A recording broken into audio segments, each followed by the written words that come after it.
परंतु संविधान है क्या, ये हमें समझना पड़ेगा, और उसी संविधान में हमारी भूमिका क्या हो सकती है अपने राष्ट्र के प्रति, उसी पर आज का हमारा विषय केंद्रित रहने वाला है। सबसे पहले हम बात करते हैं संविधान दिवस। तो सभी को संविधान दिवस की बहुत सारी शुभकामनाएं। लेकिन संविधान दिवस की शुरुआत होती कहाँ से, इसको हमको समझना पड़ेगा। संविधान की व्याख्या कहाँ से आती है। संविधान कोई पुस्तक नहीं है, या फिर ये कहा जाए कि सिर्फ एकमात्र पुस्तक नहीं है। जैसे हम लोग कुछ बच्चों से पूछ लेते हैं कि संविधान क्या है, तो कुछ लोग कहते हैं नियम कानून की एक किताब है। लेकिन नियम कानून की तो बहुत सारी किताबें हमारे पास हैं। हमारे पास आईपीसी है, हमारे पास सीआरपीसी है, हमारे पास एविडेंस एक्ट है, बहुत सारी किताबें हैं। तो संविधान इन सबसे अलग कैसे हो जाता है? संविधान इन सभी से अलग होता है क्योंकि संविधान इन सब के ऊपर है। इन सब के ऊपर किस प्रकार से है कि अगर कोई भी बात, कभी आईपीसी में कोई बात लिखी गई है और संविधान में उसके उलट कोई बात लिखी गई है, तो हमारे देश में कौन सी बात मानी जाएगी? संविधान की बात मानी जाएगी। ये अधिकार संविधान को किसने दिया?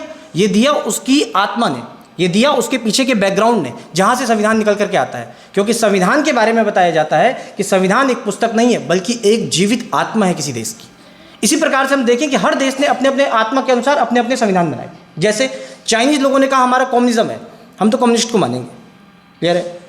हम पाकिस्तान की तरफ देखें, पाकिस्तान ने कहा वी आर डेमोक्रेटिक, हम लोकतंत्र को मानेंगे, but we are Islamic democratic, हम इस्लाम को मानते हैं। हम थोड़ा और आगे चले जाएं सऊदी अरब की तरफ, तो वो कहते हैं कि we are Islamic but we are not democratic, हम लोग तो मोनार्क हैं, हम राजतंत्र को मानते हैं। इसी प्रकार जिस देश की जैसी आत्मा रही, उस देश ने वैसे संविधान को अंगीकार किया।